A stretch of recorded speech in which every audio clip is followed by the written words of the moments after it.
नमस्कार। चलिए आज चलते हैं एक बहुत पुरानी, एक बहुत ही शक्तिशाली कहानी की दुनिया में। ये कहानी है जुल्म, भविष्यवाणी और हिम्मत की। एक ऐसी कहानी जो आज भी लाखों लोगों के दिलों में जिंदा है। और बस यहीं से सब कुछ शुरू हो गया, एक नाटकीय भविष्यवाणी के साथ। आसमान से आई इस एक आवाज ने न सिर्फ एक पूरे साम्राज्य का भविष्य बदल दिया, बल्कि एक बहुत बड़े टकराव की नींव भी रख दी। तो इस कहानी के केंद्र में है मथुरा का राजा कंस, एक ऐसा राजा जो अपने लालच और नाइंसाफी के लिए जाना जाता था। और जानते हैं उसका सबसे बड़ा हथियार क्या था? डर। वो डर से ही राज करता था। सोचकर देखिए, एक शाही शादी का जश्न चल रहा है और तभी अचानक आसमान से एक भविष्यवाणी गूंजती है। बस एक पल में जश्न का माहौल खौफ में बदल गया और दूल्हा दुल्हन को सीधे जेल में डाल दिया गया। इसी एक घटना ने आने वाले भयानक वक्त की कहानी लिख दी थी। तो अब सीन शिफ्ट होता है जेल की एक अंधेरी कोठरी में। यहाँ देवकी और वासुदेव के लिए हर पल एक तरफ डर था तो दूसरी तरफ एक छोटी सी उम्मीद। सबकी निगाहें टिकी थी उस आने वाले 8वें बच्चे पर, जो उस भविष्यवाणी का केंद्र था। और ये डर कोई छोटा मोटा नहीं था। हालत की गंभीरता आप बस इस बात से समझिए कि उस एक भविष्यवाणी के डर से कंस ने देवकी और वासुदेव के पहले 7 बच्चों को पैदा होते ही मार डाला था। लेकिन फिर उसी अंधेरे में उम्मीद की एक किरण दिखाई दी। 8वें बच्चे का जन्म हुआ और ठीक उसी वक्त आसमान से एक और आवाज आई। इस बार ये एक प्लान था, एक बहुत ही खतरनाक लेकिन उम्मीद से भरा रास्ता।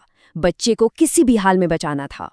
तो अब आता है कहानी का सबसे ड्रामेटिक, सबसे थ्रिलिंग हिस्सा, वासुदेव की हिम्मत की परीक्षा और उस तूफानी रात में हुए एक के बाद एक चमत्कार।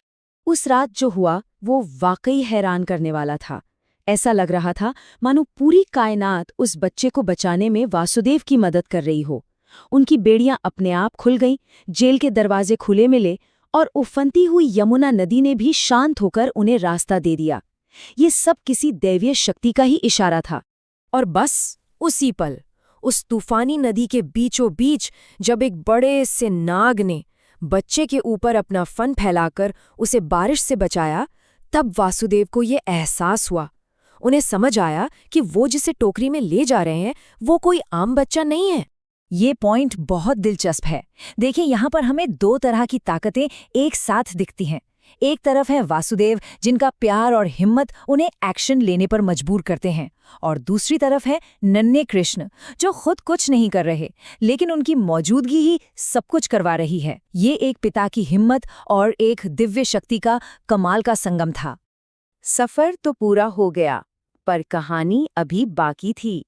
अब मिशन का आखिरी हिस्सा बचा था, बच्चों की अदला बदली और वापस जेल लौटना।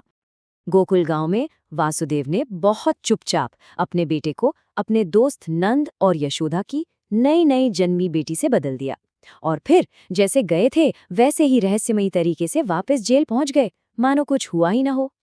और जैसे ही सुबह हुई, कंस तक खबर पहुंच गई। वो गुस्से में दौड़ा आया बच्चे को मारने, लेकिन जैसे ही उसने उस बच्ची को हाथ लगाया, एक और चमत्कार हुआ। वो बच्ची अचानक देवी दुर्गा के रूप में प्रकट हुई और कंस को ये आखिरी डरावनी चेतावनी देकर गायब हो गई। तो कहानी का जो मेन एक्शन था वो तो यहाँ खत्म होता है, लेकिन इसका असर वो आज भी जिंदा है। चलिए देखते हैं कि ये पुरानी कहानी अपने पीछे क्या विरासत और क्या जरूरी सवाल छोड़ जाती है। और बिल्कुल जैसा कहा गया था वैसा ही हुआ। कृष्ण गोकुल में बड़े हुए और सही वक्त आने पर मथुरा लौटकर उन्होंने जालिम कंस का अंत कर दिया।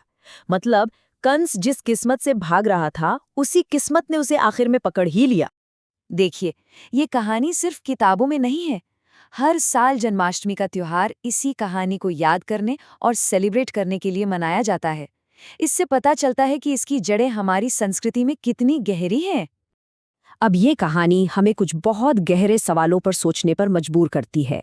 जैसे कि पहला सवाल तो यही है, वासुदेव ने जो अपनी जान पर खेल कर किया, वो एक पिता के प्यार और असली हिम्मत के बारे में क्या बताता है? फिर एक और सवाल उठता है, किस्मत को लेकर। क्या कहानी में जो चमत्कार हुए वो ये बताने का एक तरीका था कि कुछ चीजें पहले से तय होती हैं और आप उन्हें बदल नहीं सकते?